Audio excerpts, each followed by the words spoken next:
BNSS की last video में हम लोग ने बेल का इंट्रोडक्टरी कॉन्सेप्ट यानी कि बेल क्या है और उसका क्या एसेंशियल पर्पस है, ठीक है, और उससे रिलेटेड जितनी भी स्पेसिफिक चीज़ें थी जो इंट्रोडक्शन के लिए पढ़ना ज़रूरी था, ठीक है, तो उसको हम लोग ने अपनी लास्ट वीडियो में कवर कर लिया।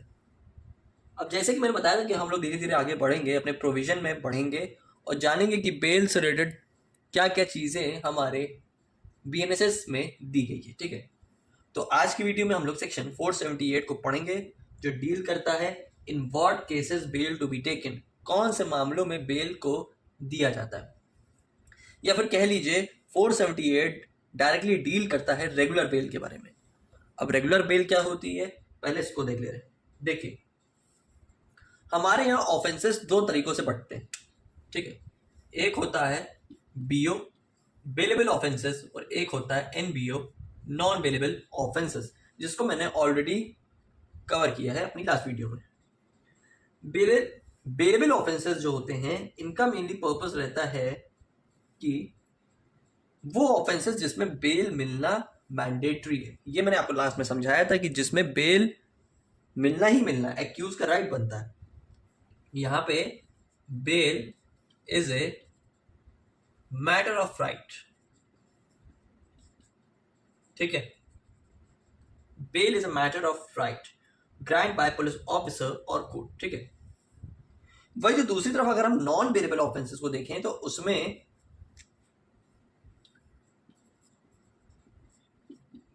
Bell is on the court's discretion.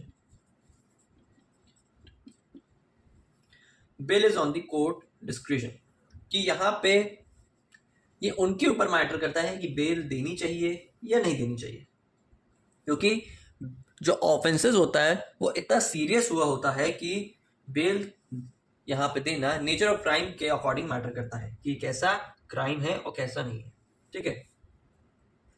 इसमें जो सेक्शंस हमारा कवर करते हैं वो बेसिकली हमारा डील करता है 480 और 483, 480 और 483, जिसको हम लोग आगे पढ़ेंगे।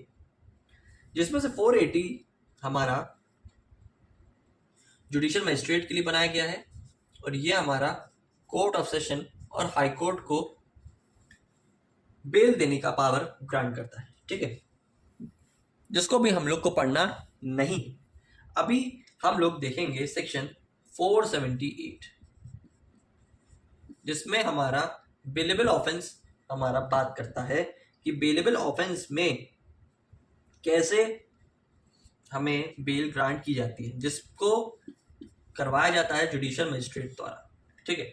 जुडिशियल मजिस्ट्रेट का यहाँ पे राइट क्रिएट होता है कि वो यहाँ पे स्पेसिफिक मैटर में बेल दे जिसमें बेल मिलना जरूरी है, यानी कि ऑफेंसेस इतने हीनियस नहीं हुए हैं, पेट्री ऑफेंसेस हुए हैं, हीनियस क्राइम नहीं हुए हैं, तो यहाँ पे बेल देना जरूरी है।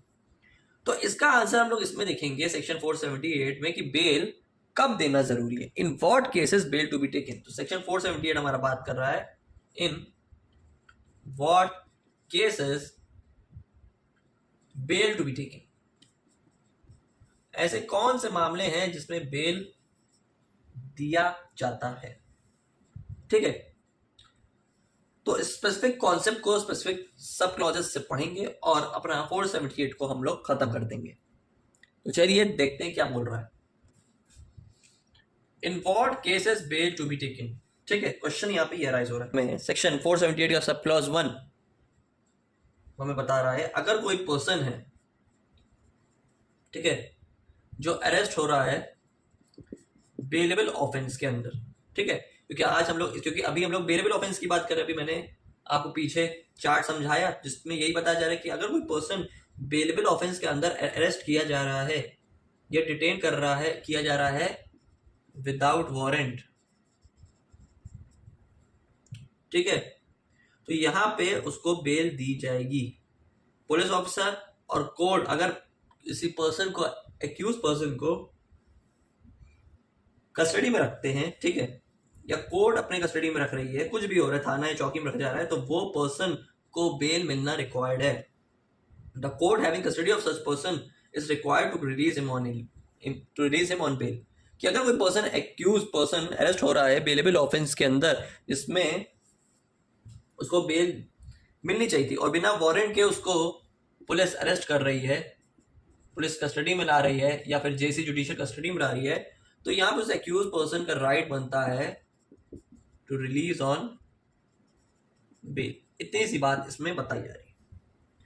इसी के नीचे प्रोवाइजो इसका रिलेटेड है, 478(1) को कनेक्ट कर रहा है, कि क्लॉज 1 को कनेक्ट कर रहा है। कोर्ट में release the person on personal bond if the arrested person is indigent. The police officer और कोर्ट इंस्टेड ऑफ बेल में release him on executing a bond without sureties.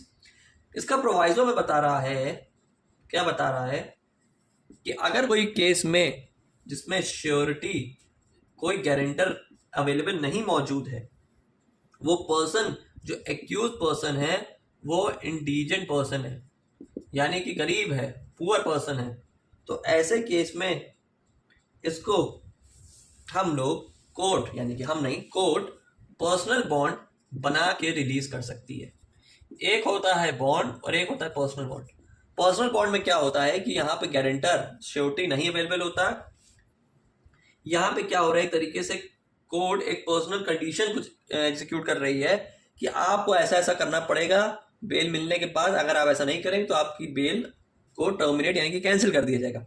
तो एक छोटी सी कंडीशन क्रिएट की जा रही है उस पर्सन के लिए, इंडिजेंट पर्सन के लिए, ठीक है, कि वो पर्सन को कोर्ट एक पर्सनल बॉन्ड बना के दे रही है एंड उसके बाद उसको रिलीज कर दिया जाएगा जिसमें कोई गारंटर यानी कि श्योरिटी की नीड हमें नहीं है, ठीक है।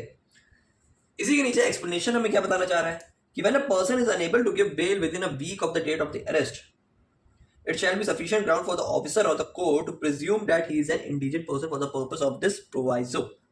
कहने का मतलब है कि हम अगर एक हफ्ते के अंदर उस एक्यूज पर्सन को बेल नहीं दे रहे हैं तो ये एक हफ्ते वाला ही हमारे लिए एक सफिशिएंट ग्राउंड बन सकता है उस पर्सन को बेल देने के लिए, ऐसा कोर्ट ने कहा है अंडर एक्सप्लेनेशन, ठीक है।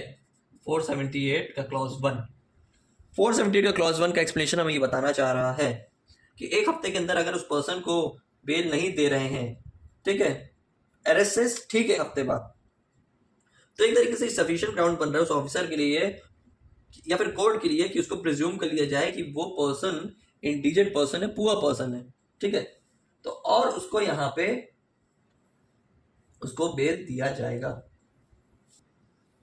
अब चलते हैं आगे, 478 का क्लॉज 2 हमें क्या समझाना चाह रहा है। ये क्या बता रहा है कि when a person has failed to comply with the condition of bail bond as regard the time, place of the attendance, the court may refuse to release him on bail. On the next appearance, cancellation of bail will be given। इस बात का क्या मतलब हुआ कि अगर कोई person bail bond जो है बनाया है, अब इसमें कोई कंडीशन लिखी होगी, अगर इस कंडीशन का ब्रीच करता है एक्यूज पर्सन, ठीक है, जैसे मान लीजिए उसको यहाँ पे बोला कि उतने बजे यहाँ पे आपको अपनी हाजिरी यानी कि अटेंडेंस लगानी है, ये कंडीशन क्रिएट करके दी है और एक्यूज पर्सन इस कंडीशन के अगेंस्ट जाता है, इस कंडीशन को नहीं फॉलो करता, नहीं मानता है, तो यहाँ पे कोर्ट जो है, कोर्ट में refuse to release him on the bail, bail देने से मना कर देगी एंड जो इसके बाद इसकी जो नेक्स्ट हेयरिंग होगी एक्यूज पर्सन की, उसमें इसकी बेल को cancellation of bail will be done, ठीक है। बेल को यहाँ पे नेक्स्ट हेयरिंग में एक्यूज पर्सन के नेक्स्ट अपीयरेंस में उस बेल को कैंसिल कर दिया जाएगा, ठीक है। या फिर कुछ ऐसा बाउंड क्रिएट किया है जिसमें यहाँ पे उस एक्यूज पर्सन को कुछ स्पेसिफिक पेनल्टी भरनी पड़ेगी, ठीक है। जो पेनल्टी हमारी 491 procedure when bond has to be fortified, 491 procedure when bond has been forfeited, ठीक है। तो एक ग्राउंड इसमें यह बनता है कि अगर आप उस कंडीशन को रिफ्यूज करते हैं तो आपको यहां पे नेक्स्ट अपीयरेंस में आपकी बेल को कैंसिल कर दिया जाएगा। बस इतनी सी बात इस सेक्शन 478(1) के अंदर कही गई है, जिसमें 2 क्लॉज के अंदर इस सेक्शन 478 को कंप्लीट किया गया है और यही रहा आपका कॉन्सेप्ट, जिसमें बेल को दिया जाएगा जो हमारा सेक्शन 478 डील करता है रेगुलर बेल से। आई होप आपको आज का वीडियो का कॉन्सेप्ट अच्छे से क्लियर हुआ हो। मिलते हैं बीएनएसएस की नेक्स्ट वीडियो में अपने नेक्स्ट सेक्शन के साथ।